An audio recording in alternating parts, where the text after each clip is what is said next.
का हाल बतौहार। आज मैं आपको बेटा फिश ब्रीडिंग का 2 महीने बाद का अपडेट देने वाला हूं। 2 महीने में क्या क्या हुआ सारा कुछ मैं आपको बताऊंगा। बेबीज़ का भी अपडेट दूंगा। आपको याद होगा हमने 2 महीने पहले स्टार्ट किया था यह बेटा फिश ब्रीडिंग प्रोजेक्ट। उस समय मैंने एक पेयर बेटा फिश को सिलेक्ट किया था। मेल का नाम था लंपू सचिन और फीमेल का नाम था सीमा, और दोनों ने काफ़ी अच्छा ब्रीड किया। काफ़ी सारे बच्चे भी हुए और बच्चों को मैं काफ़ी अच्छी तरह से रख भी रहा हूँ। मैंने इस ब्रीडिंग प्रोजेक्ट के ऊपर कई सारी वीडियोस भी बनाई है और स्टेप बाय स्टेप आपको गाइड किया है, सारा कुछ बताया है। अगर आप भी अपने घर पे बेटा फिश को ब्रीड करना चाहते हो तो आप उन वीडियोस को देख सकते हो। सारा कुछ मैंने उन वीडियोस में एक्सप्लेन किया है और मैंने एक प्लेलिस्ट भी बना दिया है बेटा फिश ब्रीडिंग के ऊपर। तो उस प्लेलिस्ट का लिंक मैं इस वीडियो के लास्ट में दे दूंगा। अभी फिलहाल स्टार्ट करते हैं। बेटा फिश के फ्राइज यानी बच्चों का अपडेट मैं आपको देता हूँ। और क्या मैं बेटा फिश ब्रीडिंग फिर से शुरू करूँ? आपका क्या ख्याल है जरूर कमेंट करके बताइएगा। अगर इस वीडियो पे 500 लाइक का टारगेट अगर आप पूरा करवा देते हो तो मैं फिर से दोबारा बेटा फिश ब्रीडिंग का प्रोजेक्ट शुरू करूंगा। ये बच्चे 2 महीने के हो गए हैं, 2 महीने से थोड़ा ज़्यादा ही इनका एज हो गया है और ये काफ़ी अच्छी तरह से ग्रो हो रहे हैं। यहाँ पर आप देखिए इनका साइज़ अब पहले से काफ़ी ज़्यादा बढ़ गया है। नीचे की ओर भी आपको कई सारे बच्चे दिखेंगे। स्टार्टिंग में जब ये बच्चे बर्थ हुए थे, जब इनका जन्म हुआ था तो उस समय इनका साइज़ काफ़ी छोटा था, काफ़ी ये बारीक थे और क्लियरली विजिबल भी नहीं थे, लेकिन अब ये काफ़ी अच्छी तरह से क्लियरली विजिबल है। इसी टैंक के अंदर बेटा फिश ब्रीड हुए थे और इनके बच्चे भी, यानी ये सभी जो बच्चे आप देख रहे हो ये सभी भी जन्म लेने के बाद से इसी टैंक के अंदर है। मैंने इस टैंक को 2 बार क्लीन भी किया है। पिछले अपडेट में जब मैंने आपको 1 मंथ का अपडेट दिया था उस समय आपने देखा होगा कि ये टैंक थोड़ा गंदा था, नीचे बॉटम में काफ़ी ज़्यादा गंदगी था, लेकिन मैंने सारा कुछ साफ़ किया था और अब दोबारा से काफ़ी सारा गंदगी आ गया है। बारिश के मौसम में कई सारे जो कीड़े आते हैं वो भी इस टैंक के अंदर गिर के मर गए हैं, तो इनको भी साफ़ करना होगा। मैं बहुत जल्दी इस टैंक को दोबारा क्लीन करने वाला हूं। और अगर बेबीज़ की बात करें तो बेबीज़ काफ़ी हेल्दी है, काफ़ी अच्छी तरह से ग्रो हो रहे हैं। 2 महीने में इनका साइज़ काफ़ी अच्छा हो गया है, लेकिन मैंने सोचा था कि इससे बड़े ये हो पाएंगे, लेकिन उतना बड़ा ये नहीं हुए, क्योंकि इससे पहले जब मैंने बेटा फिश को ब्रीड किया था तो उस समय मैंने बेटा फिश के बेबीज़ को शिफ्ट किया था अपने एक पॉन्ड के अंदर, लेकिन उस समय एक ही बेबी सर्वाइव किया था और वो काफ़ी फास्ट ग्रो हुआ था, उसका साइज़ बहुत ज़्यादा बढ़ गया था। अभी तो ये 2 महीने में उतने बड़े नहीं हुए जितना कि वो हुआ था। इन बेबीज़ के अंदर भी आपको काफ़ी ऊपर नीचे चीज़ें दिख रही होंगी। कई सारे बेबीज़ का साइज़ अभी छोटा ही है, कई सारे बड़े हो गए हैं और एक तो बहुत बड़ा हो गया है। बाकी सभी बेबीज़ के कंपेरिजन में उसका साइज़ डबल से भी ज़्यादा बड़ा हो गया है। अगर आप इस बेबी को नोटिस करो तो इसके बॉडी पे अब कलर भी आना शुरू हो गया है। अभी तो इसका पूरा कलर नहीं है, लेकिन ये थोड़ा थोड़ा फीमेल के जैसा दिख रहा है। लेकिन कई सारे जो बेबीज़ हैं वो आप देखिए इसके कंपैरिजन में कितने छोटे हैं। दोनों का आप साइज़ कंपेयर कर सकते हो कितने छोटे हैं ये। साथ ही जो बड़ा वाला बेटा फिश फ्राई है वो अपने दूसरे भाई बहनों पे अटैक भी करना उसने शुरू कर दिया है। जैसे कि बेटा फिश बड़े होते हैं तो वो एक साथ रहना पसंद नहीं करते हैं, उनको सेपरेट ही रखना पड़ता है, लेकिन ये अपने भाई बहनों के साथ बचपन से है, फिर भी ये अपने भाई बहनों के ऊपर अटैक कर रहा है और कई सारे अपने भाई बहनों को इसने मार भी दिया।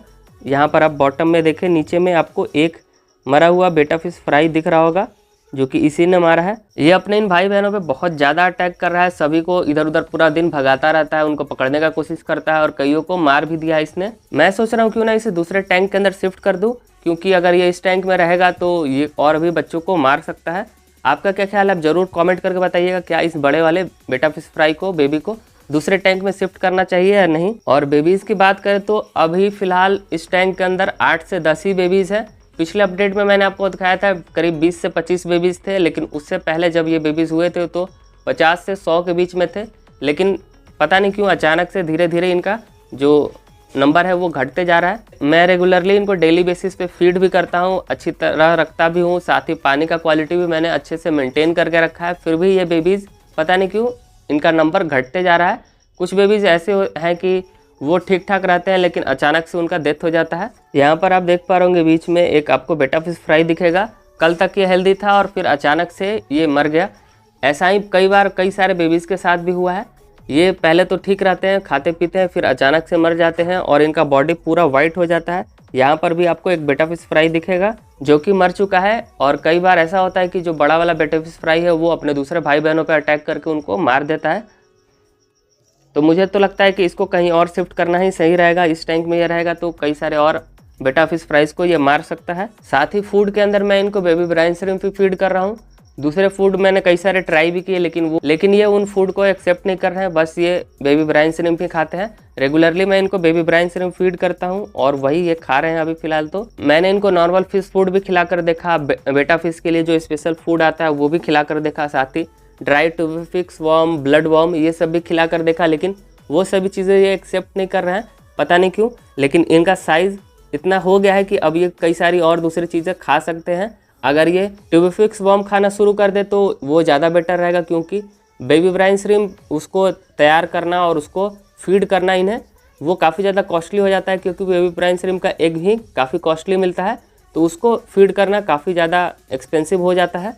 लेकिन अभी इनका साइज़ इतना हो गया है कि ये कई सारी और दूसरी चीज़ें खा सकते हैं, लेकिन फिर भी पता नहीं क्यों ये कोई और फूड एक्सेप्ट नहीं कर रहे हैं। मेरे यहाँ पर लाइव ब्लड वॉर्म नहीं मिलता है, अगर लाइव ब्लड वॉर्म मिलता तो वो मैं इन्हें फीड करता, मुझे लगता है कि वो ये एक्सेप्ट कर लेते।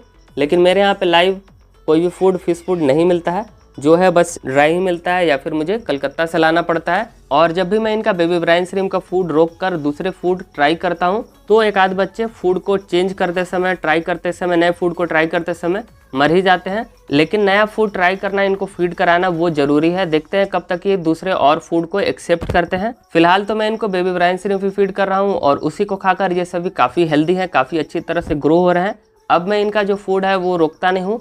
जब मुझे कोई फूड ट्राई करना होता है तो मैं एक टाइम पे ही ट्राई करता हूँ, पूरे दिन में 2 बार नहीं ट्राई करता। अगर ये नए फूड को एक्सेप्ट नहीं करते हैं तो मैं तुरंत ही इनको बेबी ब्राइन श्रिम्प फीड कर देता हूँ और ये काफ़ी अच्छे तरह से ग्रो भी हो रहे हैं। कई सारे बेबीज़ का कलर आना शुरू हो गया है। मैक्सिमम जो बेबीज़ हैं इस टैंक के अंदर उनका कलर आना शुरू हो गया है और ज़्यादातर ये अपनी माँ सीमा की तरह ही दिख रहे हैं। ज़्यादातर का जो बॉडी है वो वाइट कलर का है और फिन्स थोड़े रेड कलर के हैं। लेकिन अभी कुछ कहा नहीं जा सकता है, क्योंकि अभी इनका साइज़ काफ़ी छोटा है। जैसे जैसे ये बड़े होंगे इनका कलर और इम्प्रूव होगा। मैंने इस टैंक के अंदर एक बेटा फिश फ्राई देखा था जिसका फिन थोड़ा डार्क कलर का था, आप बोल सकते हो ब्लैकिश या ब्लूइश कलर का था, डार्क ब्लू कलर का था। लेकिन वो बेटा फिश फ्राई अनफॉर्चुनेटली वो सर्वाइव नहीं किया, पता नहीं क्यों। ये जो बड़ा वाला बेटा फिश फ्राई है इसी के जैसा वो भी काफ़ी अच्छी तरह से ग्रो हो रहा था, लेकिन अचानक से, जैसा मैंने आपको बताया है, अचानक से इनका डेथ हो जाता है। वैसा ही उसके साथ भी हुआ। लेकिन अब क्या कर सकते हैं, फर्स्ट टाइम मैं बेटा फिश फ्राइज़ को रेज कर रहा हूँ तो थोड़ा तो दिक्कत हो ही रहा है। लेकिन मैं पूरा कोशिश कर रहा हूँ कि इन बेटा फिश फ्राइज़ को जल्दी से जल्दी बड़ा करूँ और आपके साथ शेयर भी करूँ और आपको सब कुछ दिखाऊँ भी। फिलहाल तो आज की इस वीडियो में बस इतना ही। अगर आप चाहते हो मैं बेटा फिश का ब्रीडिंग फिर से करवाऊँ तो आप इस वीडियो पे 500 लाइक का टारगेट पूरा करवा दीजिएगा। जैसे इस वीडियो पे 500 लाइक का टारगेट पूरा होगा मैं तुरंत ही एक नया बेटा फिश का पेयर सेलेक्ट करूँगा और उनका ब्रीडिंग शुरू करवाऊंगा और सारा कुछ फिर से आपके साथ शेयर करूंगा। साथ ही इस बड़े वाले बेटा फिश फ्राई को मुझे कहीं और दूसरे टैंक में शिफ्ट करना चाहिए या नहीं, ये भी कमेंट करके ज़रूर बता दीजिएगा। साथ ही आपको ये बेटा फिश फ्राइज कैसे लगे ज़रूर बताइएगा। और अगर आप इन बेटा फिश फ्राइज का नेक्स्ट अपडेट मिस नहीं करना चाहते हो तो इस चैनल को सब्सक्राइब करके नोटिफिकेशन बेल पर क्लिक कर दीजिएगा। मैं मिलता हूँ आपसे अगले वीडियो में। Okay, bye.